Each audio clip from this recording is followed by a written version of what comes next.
Matthew? Pleasure to see you on a live video. I'm doing good. How are you doing? Doing great. So, give me a little backstory. What areas do you serve? What brokerage are you with? That sort of thing. Okay, so Gaelan Trombley with Kavanaugh Realty, serving Clinton County. Sometimes venture out a little bit, but for the most part, we stay the majority in the county. Don't go to Canada. Don't go to Vermont. So,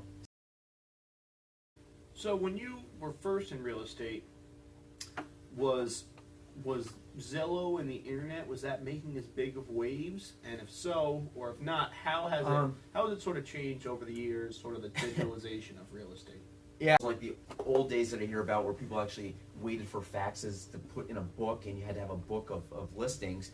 I mean, now everything is automated to the minute, to the hour. I mean, when I first got in, I mean, we had all that stuff still going. I think now you're seeing more apps, you're seeing more, stuff with social media. A lot of that was very new, and I don't think people were doing that.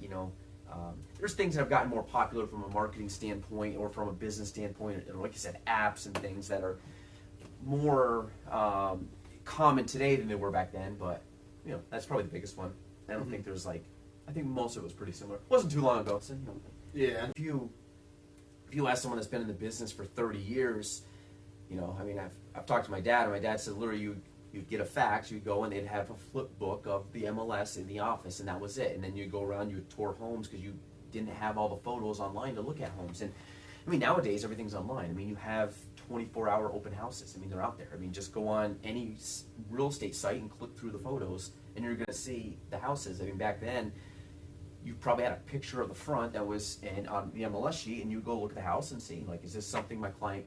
Nowadays, clients know more about the house usually than we do before we go into the house, So that has been a huge change. I couldn't imagine...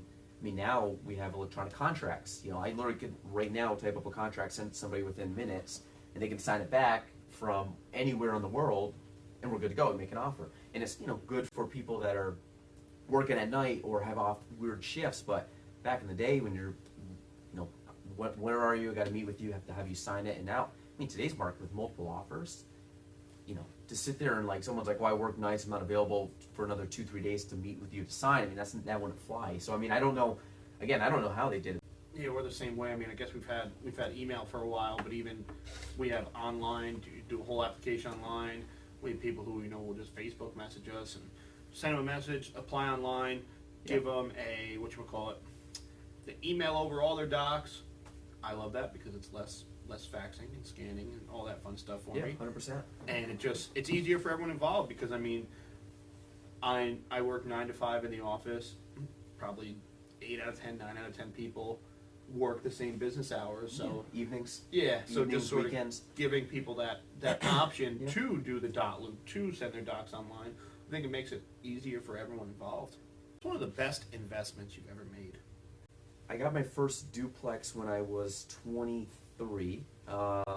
Still have it today, so that's helped. That's I've had that. I've been renting it out now for however long it is, five or 6 years now. So that's cool. That's something that I hope to get more more rental units in the future. But so that was kind of a learning experience. Being a landlord and all that entails. So I'm that would be one. I think. What are the most common myths you think about sort of the real estate industry as a whole? From a seller and buyer standpoint, I mean, I guess the biggest myth is, realizing, maybe the house you're selling is not always worth what you think it's worth. Sellers typically think their house is worth more. Buyers typically think every house they go into is worth less than what they're asking, And that's some buyers that, I guess, a myth-wise is you look at the asking price, and everybody, say the asking price is $150,000. They go in thinking, well, I want to get a deal. I'm not going to pay what they're asking because they're always high. Sellers are always asking high, and we're going to negotiate them down. Well, that's not always the case. I mean, a smart seller in today's market, you put it right where the market is. You're going to sell quick. You could have multiple offers, and you're going to have a fast sale, and you're probably going to get what you're asking for. And I think buyers, they got to get away from that idea that every home is overpriced. That's not the case. And maybe the main ones, yeah. And how would, let's say someone they love this, ask an agent, they know you're the one that they want to use, how would someone get in contact with you? You can message below, but no, you can, We have 2 offices. We have one in Rouse's Point, and we have one in Plattsburgh. The one in Plattsburgh is on Bridge. That's the one I work out of, and that's the one on Bridge Street. It's down in the train station, or the D&H Railroad station. We are trackside. I think unit number 19. It's on the door. I don't know. I just usually say first door on the left when you go down there. You can't miss it. And my cell number is 518-572-0088. I'm sure we can add that somewhere down below, or in the comments. Yeah, other than that, I'm on Instagram, Google my name, Facebook. Instagram, Facebook. We try to do some fun little things there to kind of bring awareness to the fun life of real estate. So I try to make it a little more upbeat. I think it gets kind of boring when you're just posting photos of homes, but so people like a little bit more of the fun aspect of it. So we try to keep it light. Byron Balcom, great agent. Great agent. Oh, What a great guy. Uncle Byron. Shout out. Shout out to Uncle Byron. Shout out to Uncle Byron.